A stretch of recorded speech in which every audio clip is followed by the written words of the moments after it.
Most people never meet the person they were meant to be. They wake up every day, put on clothes they didn't choose, follow routines they didn't question, and make decisions that serve a version of themselves built entirely by others: parents, teachers, partners, bosses. By the time they realize something feels off, they're already deep into a life that doesn't feel like theirs. So here's the question. If you've never actually met your real self, how can you ever be truly happy? Knowing yourself isn't a weekend exercise.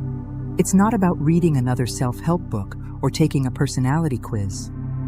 It's a journey that starts the moment you stop pretending you've been performing your whole life. From childhood, you were taught what to say, how to act, who to be. You learned which emotions were acceptable and which were not. You built an identity around survival, around acceptance. You became who you needed to be to belong. But belonging isn't the same as being known, and that's where the disconnect begins. You go through life pleasing people, climbing ladders, checking boxes, and yet something feels missing, like a puzzle with a key piece lost in the shadows. That missing piece is you. There's a part of you you've hidden away.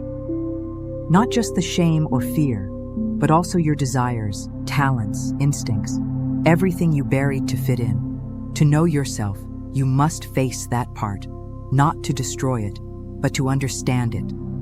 Ask yourself, what parts of me have I silenced just to keep the peace? Whose voice do I hear in my head when I doubt myself? What dreams have I abandoned out of fear of judgment?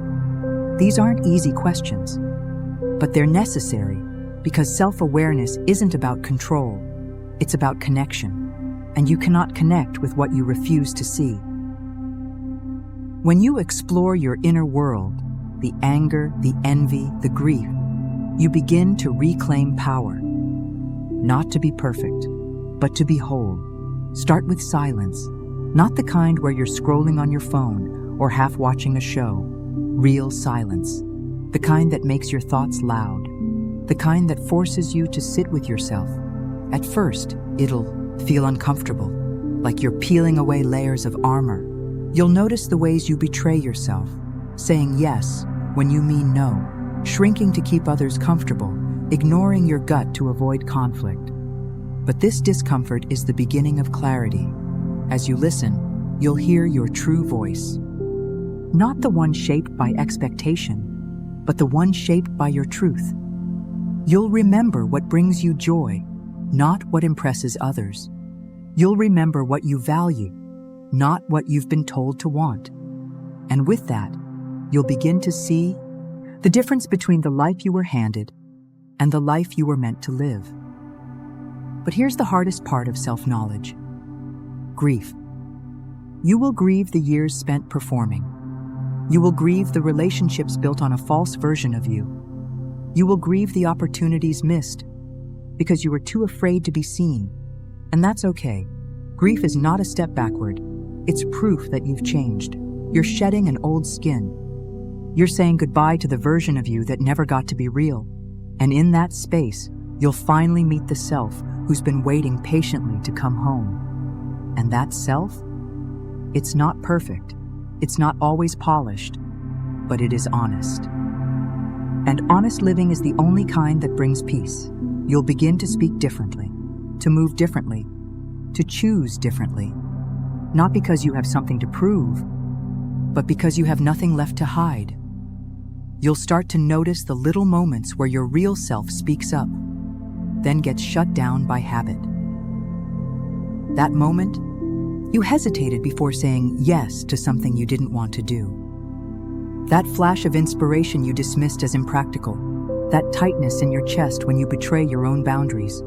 Those aren't random. They're clues, signals, reminders that your real self is still alive underneath the programming. And when you begin listening to those signals instead of silencing them, everything shifts. You no longer look for permission to feel how you feel. You begin to recognize that not every thought in your head belongs to you. Some were planted there by fear, by culture, by survival. And you begin the real work, separating your voice from the noise. The journey isn't glamorous. It's not made of breakthrough moments or Instagram quotes. It's made of quiet revolutions, of choosing truth when a lie would be easier, of sitting in discomfort rather than numbing out. And each time you do, you chip away at the layers that never belonged to you. Until one day, you meet yourself again, and this time you stay. People will notice. Some will be confused. Some will be threatened. Because the version of you they knew was easier to control, predictable, safe. But others? They'll breathe a sigh of relief, because your authenticity will give them permission to be real too. That's the ripple effect of self-awareness. When you live as your whole self, you unconsciously create space for others to do the same. So no, this path isn't just about you. It's about everyone your life touches, your family, your relationships, your community. The more whole you become, the more healing you bring into the world around you. You're not just finding yourself, you're shifting the entire system that told you to be less. And that is powerful. Knowing yourself also means forgiving yourself for the years you spent hiding, for the masks you wore to survive, for the times you said yes when you wanted to say no, for all the ways you abandoned yourself to stay in relationships, jobs, or communities that never truly saw you. That wasn't failure. That was survival. That was you doing the best you could with what you had. But now, you're choosing differently. You're choosing awareness. And awareness creates space for healing, for change, for growth. This path also means becoming more responsible, not in the traditional sense, but in the soul sense. You begin taking responsibility for your own peace, for your own energy, for your own alignment. You stop expecting others to make you feel seen. You stop waiting for the right time. You stop blaming the world for your disconnection, and instead, you reconnect. You come back to yourself, breath by breath, choice by choice. You'll find that the more you return to your truth, the less you tolerate what violates it. The conversations change, the company changes, even your dreams evolve, because they're finally yours, not someone else's. And the best part? Life starts to feel lighter, not because everything is perfect, but because you're no longer pretending. You're no longer dragging the weight of who you're not. You've put it down, and in its place, you've picked up something more real, something rooted, something unshakable, yourself. There's one more truth you need to hear. You don't find yourself once and stay there forever. You will lose yourself again through fear, distraction, comparison. You'll forget, you'll slip, you'll regress, but now you'll notice it faster. Now you'll come back quicker.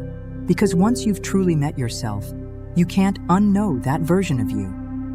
You'll recognize when something's off, not because life is hard, but because it's misaligned.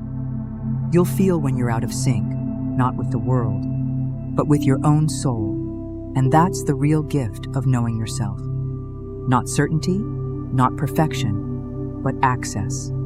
Access to your truth, your center, your source. It means no matter what life throws at you, you always have a home to return to, and that home is you. Because at the end of the day, this isn't just self-improvement, it's self-return. It's not becoming someone new, it's becoming someone true.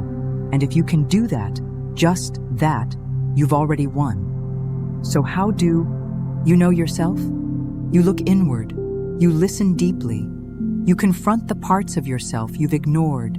You grieve, you heal. You stop performing and start remembering.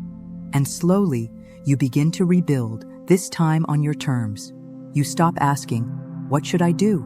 And start asking, what's true for me? You stop needing validation. You stop chasing approval. And you start living with integrity, when your thoughts, actions, and emotions align. That's the real freedom.